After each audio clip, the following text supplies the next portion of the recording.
Today's video is sponsored by Shortform, and I'll talk more about it later in this video. People often talk about being in 20s as the most transformative years of our lives that shape us to be who we are, and I totally agree with them.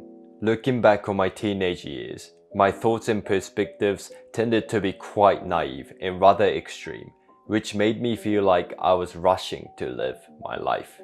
As a result, it caused me to feel so many anxieties and worries. I still remember when I went to Tokyo Disneyland with my mum at the age of 17. I broke down and cried so much in front of her over lunch at the place where it's known to make everybody happy. Don't get me wrong, it wasn't the fault of Tokyo Disneyland, but it was just the fault of how I pressured myself to live and I felt overwhelmed by it. Then I became 20 and I have met some amazing people and gained key experiences that have taught me to live life in such a different way compared to my teenage years. It's as if I made so many mistakes but didn't know how to deal with my mind and emotions in my teenage years.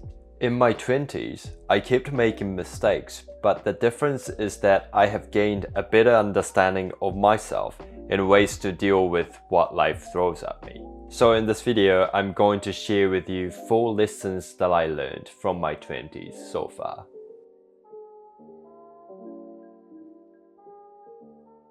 1. Nothing has meaning. You're the one giving meaning to things that happen to you. A man who suffers before it is necessary suffers more than necessary. The reason why I used to be so stressed about living my life was that I was desperately trying to find the meaning of life because I thought that my life would be meaningless without a purpose. I thought that I could figure out what I was born into this world for. So when I found out that I was still so clueless about what I wanted to do with my life after I became 20, I was so disappointed and confused because it was not what I expected it to be. Then I finished university and got my first job as a salesperson. After 6 months of hard work, I got promoted to become a regional sales manager, and I thought I finally landed a job that I dreamed of. And this time, I really thought that I discovered my true purpose. However, I quickly got used to it, and the dream that I once had was no longer something that I wanted for myself. Again, this was not what I expected it to be at all. But this time, before starting to chase something else, hoping that it will make me happy, I took a moment to figure out why I was feeling the way I did, despite the fact that I achieved something that I once dreamed of. Then I came to the conclusion that it was my expectations that caused me to feel the way I had been. Then I started to reflect on some of my old thoughts. I need to find my purpose because my life would be worthless without it. But why? I thought. Isn't it what my mind made up by itself? At the end of the day, whether my life becomes meaningful or meaningless, isn't it determined by my own thoughts? Going back to the conversation that I had with my mum at Tokyo Disneyland, I remember telling her, I need to do more. I need to live my life by finding a purpose. And my mum said, as long as you're healthy, then that's enough for me. You don't need to become more at all. Though she told me that I was already enough, I couldn't accept it because I decided that I wasn't enough. This explains why no matter what I had achieved until the moment of reflecting on my own thoughts, I never felt truly fulfilled because the bottom line was always, I'm not enough, so I need to do more. When I came to this conclusion, I suddenly felt light, as if I got a lot of pressure off my shoulders. At the same time, I thought, things that happen to me may not have any meaning to make me feel in certain ways, and it all depends on how I perceive them. For example, say there are people who are working extremely hard for their jobs, expecting I will be rewarded for my hard work. But what if the company's performance becomes terrible and they get fired despite their hard work? Are they going to blame the company for not giving them the rewards that they expected? Say there are other people who have a mindset of I'll work hard for myself because I like learning new things. Then even if they get fired, they might think that Well, I guess it's time to learn new things from another company, or I might just start my own business to sustain myself. All of them are experiencing the same situation, which is to be fired from a company, but how they perceive the situation is up to the individuals, which means that the situation itself has no meaning, but each person gives different meanings to it based on their perspectives. The meaning we assign becomes the lens through which we see the world. So this is how I thought that what needs to be taken care of as a priority is my own mind, because I discovered that I could experience life in either a relaxed or stressful way, depending on myself, because at the end of the day, I have the power to determine how I feel about the situation that I face in my life. 2. Managing your expectations allows you to enjoy what life offers you. Like I explained, I believe that things that happen to us have no meaning at all, and we're the ones giving meaning to them.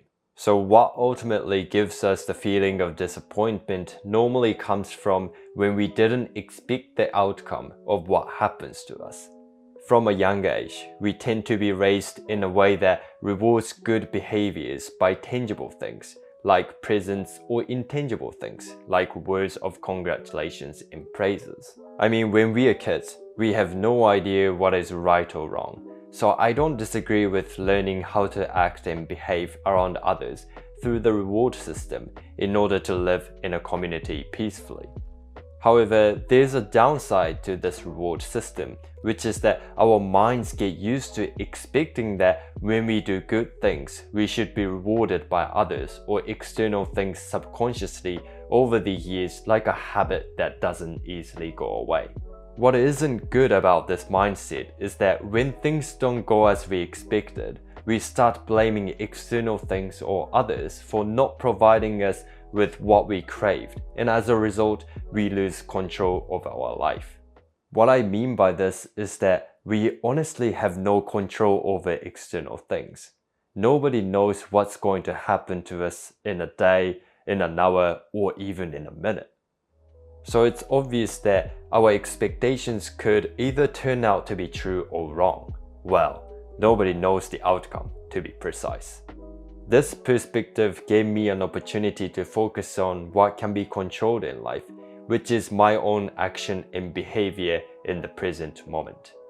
I mean, I'm a human, so my brain automatically expects things here and there on a daily basis, but because I now have a way of thinking that things may or may not happen, and thus, even if things don't turn out in my favor, I don't get as disappointed as I used to be and can move on from it or focus on doing things within my control to change the outcome for something better.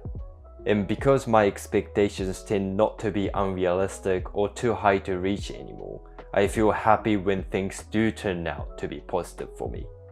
It is as if because I set the bar of happiness lower than before, I began appreciating small wins and achievements on a daily basis. Just like this, my life started to become way more enjoyable than before by managing my own expectations. 3. Serving others without expecting something in return is the most beautiful action to take. If you've been following my YouTube channel, you must know that I often talk about taking care of yourself and prioritizing yourself first. But I don't mean it as you should only care about yourself in a way that you completely disregard the existence of others. I strongly believe that we as human beings get truly fulfilled and satisfied by serving others in our community. However, I was wondering for a long time that although I serve others by my profession on a daily basis, how come I feel unfulfilled with what I do for a living? Then I came to the conclusion that maybe I don't get the feeling of fulfillment by expecting something in return, such as money and promotions from a company. If I want to truly feel fulfilled, I need to have a mindset that I will serve others without the expectation of receiving something in return, because this truly means that I'm doing something from the bottom of my heart. Money is something that we need to survive in the capitalist society, but I believe that earning more money than we need to live with basic human needs won't lead to fulfillment. This is where serving others with no expectations comes in, and I believe that this can happen within your profession or outside work, such as doing volunteering work or just being kind and friendly to others in public. For me, serving others without any expectation means that I can be consistent with what I do, no matter the outside influence, because I will do that for others regardless of how I am perceived by them, which indicates that serving others by doing things from the bottom of my heart defines that I'm living my life the way I would like.